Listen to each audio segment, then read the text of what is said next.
All right, guys, welcome into the Auburn postgame show brought to you by Medical Properties Trust. I'm Simone Eli alongside Matt Scalisi. Just a bit ago on the Plains, this one wrapped up. Second-ranked Georgia gets the best of Auburn at home, 34-10, the final score in a game where the expectation the entire going into the game was that Georgia was going to be dominant. In some ways they were, Matt, but it felt as though Auburn put up a fight, a heck of a fight early on in this game and really seemed to have some early momentum, especially offensively. When you look at that first drive, I felt pretty good about how Auburn attacked this game, the mentality they had towards this game, and a really, really strong opponent.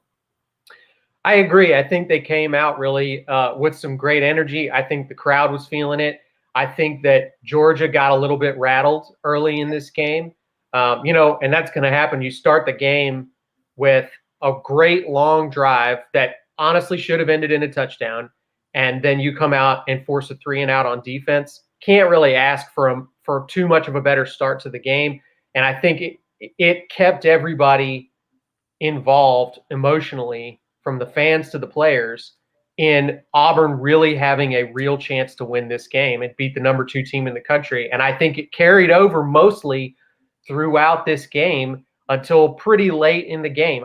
I watching it personally never felt like Georgia totally put Auburn away until pretty much the end of the third quarter. It felt like that drive that sort of spanned the end of the third, beginning of the fourth quarter was really when I started to feel like it slipped away for Auburn. But before that point, I think Auburn took this team that's very, very, we all agree, a very, very good team in college football, and gave them a really hard time, as hard a time as anybody that they've played so far this season. But I think it's pretty clear that Georgia's a better team than Auburn right now. And even though nobody's going to be happy about this and nobody's going to want moral victories, you have to I think it's worth taking some positives away from how Auburn played early in this game. Yeah. Before we talk about positives, let's get to what seems to be like the elephant in the room, because we've already gotten 3 comments regarding the receiving core and drop passes and some miscues and situations like that. Now, there were situations where balls were obviously dropped, hit guys in the hands. But there is also, Matt, and we were talking a little bit about this, there was some poorly thrown balls with a little too much juice on them, maybe some timing issues. And it seems like, I'm not placing blame necessarily, but there is an ongoing problem with consistency in the passing game. Put it on the receivers, put it on Bo Nix, put it on just the timing or a new scheme, whatever it may be. They're still working this out, and I think that's pretty obvious because there were some moments that were very impressive in the passing game as well. Not as many as you'd like to see, but there needed to be a little bit of a more tempo, some more consistency in that part of the game offensively. Yeah, it really did feel like Auburn never got something going offensively. Even their longer drives, I think that felt like they were moving the ball well, that felt like they were putting things together. It kind of came down to individual players making big plays on third down. I think Bo Nix's scrambling ability once again kept Auburn alive on a number of drives. And I have to say, even though it's frustrating to watch and you cannot consistently depend on it, it continues to be honestly one of Auburn's best weapons offensively. I don't know that you can build an entire offense around it, but it is there. And I think it gave Georgia a lot of trouble today. But yes, the run game, in terms of the actual running backs, it was tough to find consistency there. When the receivers made plays, when they were able to, find room on the sidelines, I think Bo, no question, has the arm to get it to them. But as you said, Simone, I have a hard time believing that many drops are all just different receivers all having the same problem. It seems to me like maybe there has to be at least some issue with the passes coming into them too, because I honestly don't think I've ever seen that many drops in a single game. If I have, I can't remember it. Sure. No, I totally agree. And you were talking about the rushing attack, and we knew it was going to be a hard day for Auburn, very challenging day trying to get the ground game going. When they did, the thing is, you can't take away a 3 and a 4 yard gain in the SEC. We talked about this in the pregame show. That's still significant to get in short, down situations and be able to actually get first downs and put a drive together. But Auburn with 46 net yards. And as we know, when Auburn is unable to run the ball in years past, they've had a problem being successful. That kind of was the case again today. Tank Bigsby had 10 carries for 28 yards, had the touchdown, which was a fantastic run, I should add. But overall, it seems as though this offense is still trying to find their identity, whether that's, falls on the shoulders of protection, of Bo Nix, of the drops, of the rush attack.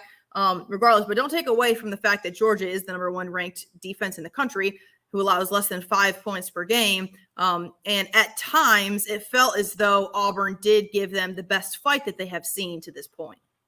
I think on both sides, I think that Auburn mostly did about as good. Again, it's the best job we've seen anybody play against Georgia so far, really. In terms of moving the ball, I think Auburn did a better job of it tonight than Clemson did in the week 1 game. Agreed. I think that Auburn's defense mostly really kept Georgia from being able to do whatever they wanted until late in the game. Obviously, I think Auburn's defense got worn down. They were on the field a lot today, and I think you didn't really see Georgia just mow down Auburn with that rushing attack until that sort of final touchdown that really put them away. I think the biggest issue today that Auburn fans probably will have the hardest time coming to grips with and saying, look, I think you can to some extent understand your team losing to the number 2 team in the country, but having those big, deep bomb passes where the guy had so much space around him feels like something that could have been corrected. Feels like something that's been a consistent issue for Auburn this season. Their secondary continues to struggle with identifying where they need to be, with figuring out assignments. And, I think maybe some of that comes with first year under a new defensive coordinator, new coaching staff.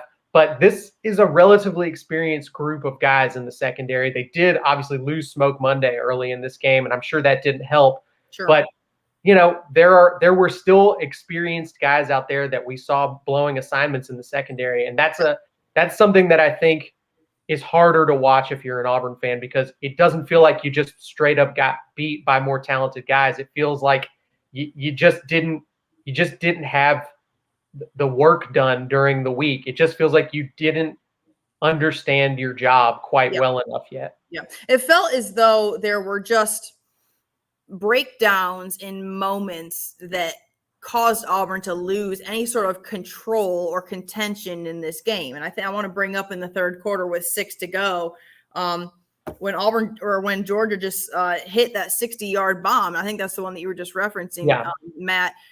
It was just such a huge turning point. We're looking at a 17-3 game at that point, and it felt like you had said, Auburn felt very much so in this game at that point. They weren't necessarily putting together like sustained drives, hadn't really found the end zone at that point, but it felt like they were hanging tough. The defense was doing what was necessary to get off the field.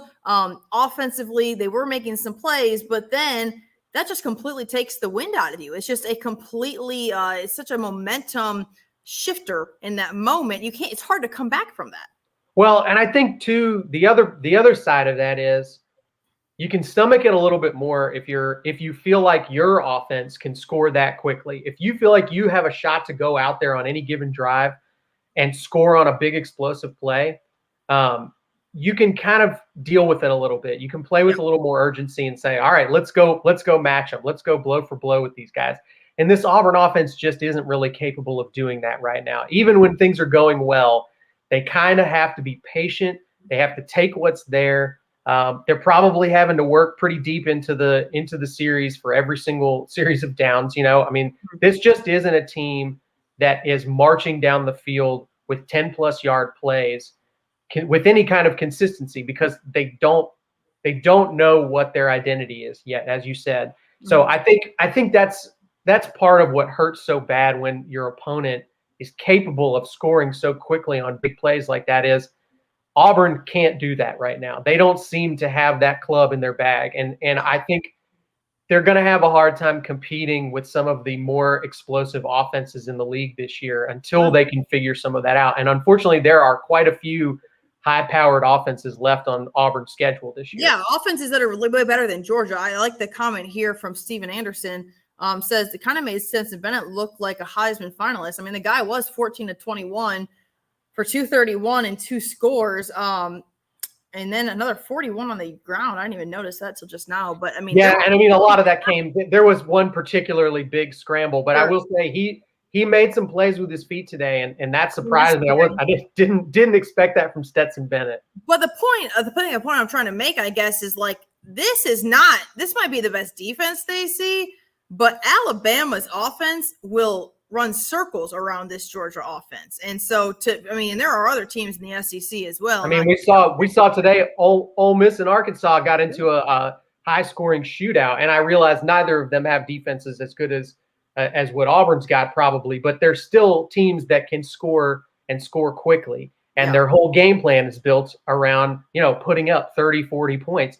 Mm-hmm. Field goals ain't going to get it done for Auburn most of the time in the SEC this year. This offense simply needs to figure out a way to become more explosive. And I think personally, and I'm not an SEC coach, I think the talent is there on this Auburn offense. I just don't know that they have it together. I'm not trying to put it all on the coaching staff. I'm not trying to put it all on Mike Bobo, but I don't think all the ingredients that are coming together the way they should to make this thing work. I think there's talent there.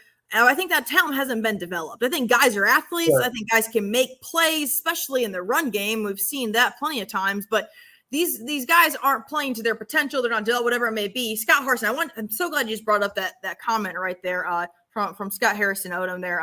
Says Harsin will have to recruit better than Gus did. The receivers are a mess. Auburn had chances to make the big game competitive. I completely agree with this. And I don't think that it's fair to jump on a guy who has been on the job for 9 or 10 months, working with 90% guys he inherited and not his own guys that fit his system and his own scheme. I think today we saw moments of, I don't want to say desperation, and I'm not going to sit here and say that I would somehow make better decision-making than Brian Harsin. I don't feel that way at all.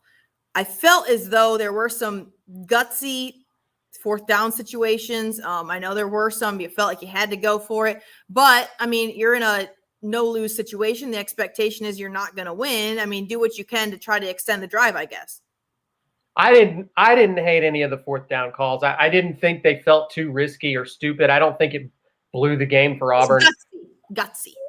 Yeah, I mean, I really think you have to do a little bit of that when you're playing against the number 2 team in the country at home. So I understand it. I still think that in some ways it feels like, and maybe some of this comes from it develops over time when a coaching staff has recruited its own roster. Mm-hmm. But it almost feels like sometimes Harsin and his staff don't quite know how to best use the guys that they do have out there. And it's understandable, right? I mean, they have not been coaching these guys for multiple years. They don't know all the little intricate details about what they're good at, what their weaknesses are. But that's kind of that's the vibe I get watching this team is I see players that make individual plays that are really impressive, but I don't always see the plays that are being run feeling like they're built to take advantage of that talent. And again, I don't even want to put it on one side or the other. I think it is a matter of this coaching staff and this roster need some time to figure each other out, and we're not there yet. I don't want to beat around the bush. I want you to keep this comment up here from Christian Crawford. It says that there is a chemistry problem between quarterbacks and receivers. And, we're not inside the locker room. We don't totally understand that. But do you think that there is a Bo Nix fatigue, so to speak? Do you think that there are guys that feel as though Auburn needs to turn the page inside that locker room and look to the next chapter, whatever that may be? In this case, probably TJ Finley, a guy who was brought in by this staff in the offseason, the transfer from LSU. I mean, is there a situation where there's some Bo Nix fatigue? Obviously, there is amongst the fans, who a lot of people are ready to move forward here. At what point does Brian Harsin say, okay, let's just try something different, like he tried at the Georgia State game and it happened to pay off? I think it's a really hard call to make, because in some ways it feels like you're giving up on this season when you do that. And I understand. I mean, look, there's plenty of calls in the comments. I'm watching all of you comment right now talking about TJ Finley. We need to bench Bo Nix.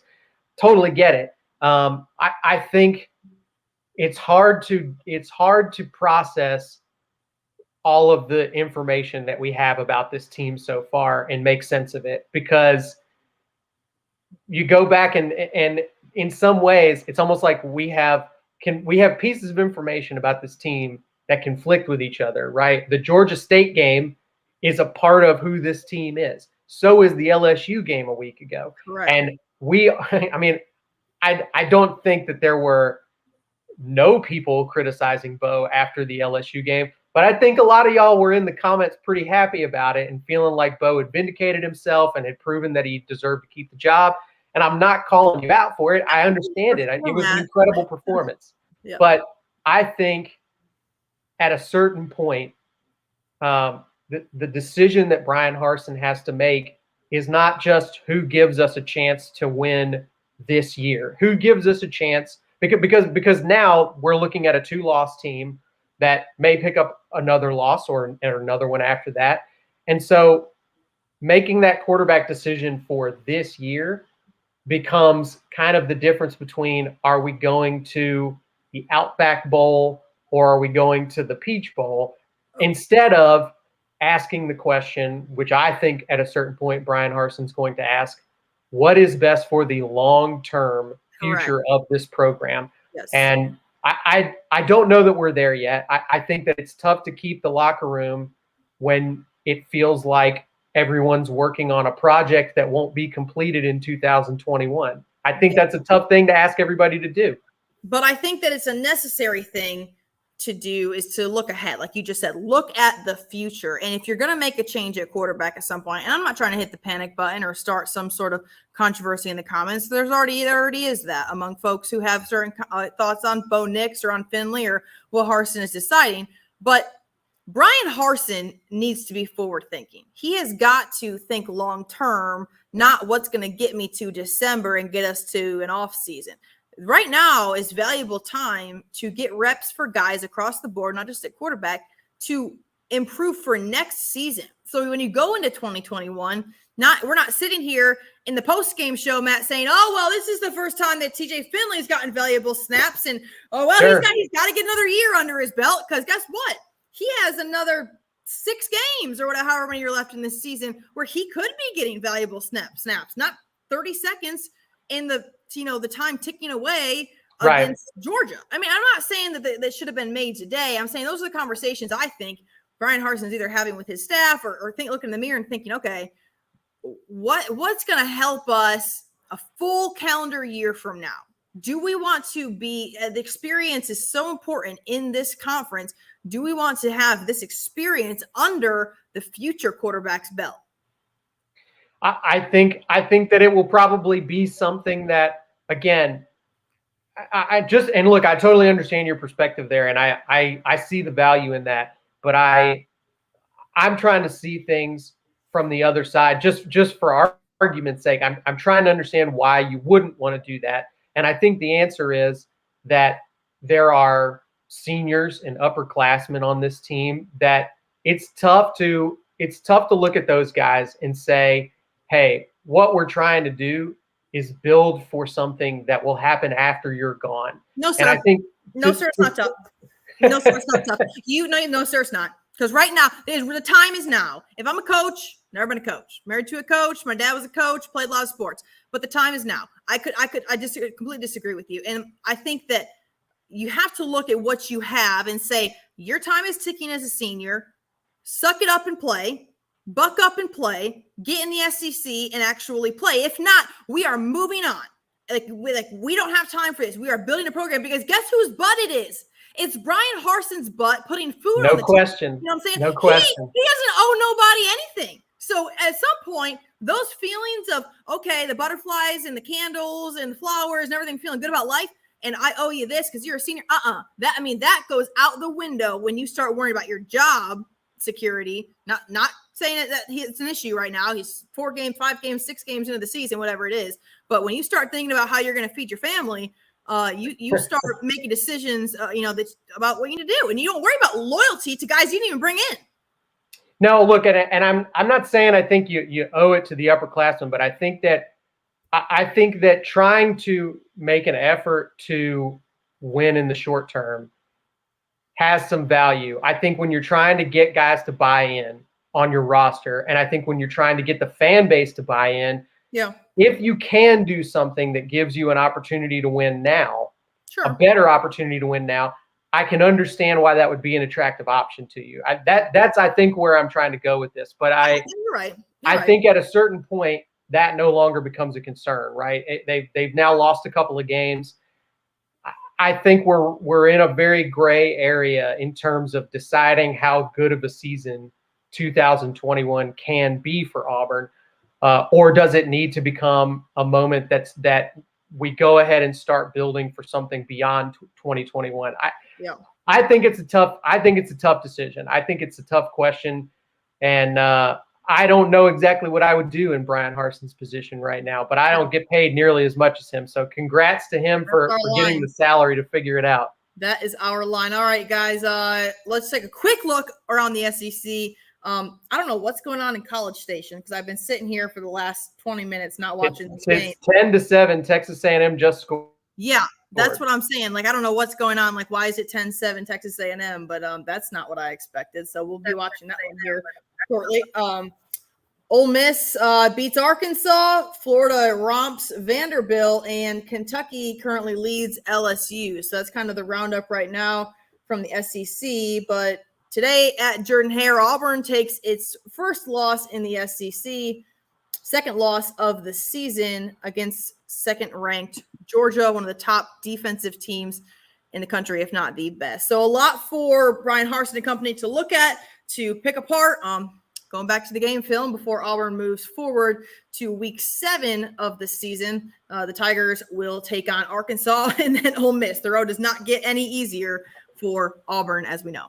Yeah, I think we knew it was going to be a difficult October for Auburn, but it honestly maybe looks a little bit tougher than I even expected it to at the start of the season. So we're going to continue to learn about how tough these guys are and how they respond to a disappointing performance against Georgia. Again, I think you learn a lot about a team and their coach by how they come back from a tough, beat down of a loss. Yeah. And I'll be honest, I honestly think that Brian Harsin kind of has a lot to live up to. Gus lost a lot of games, and we all know that, and it was frustrating.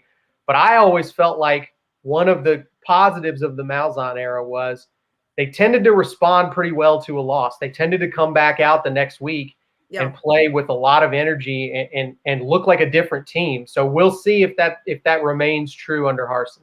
We certainly will. All right, guys, thanks for tuning into the Auburn postgame show. For Matt Scalisi, I'm Simone Eli. We will see y'all next week for the Auburn pregame shows. Tigers take on Arkansas. Thanks so much for tuning in. Brought to you by Medical Properties Trust. You'll have a great rest of your Saturday. Medical Properties Trust. At the very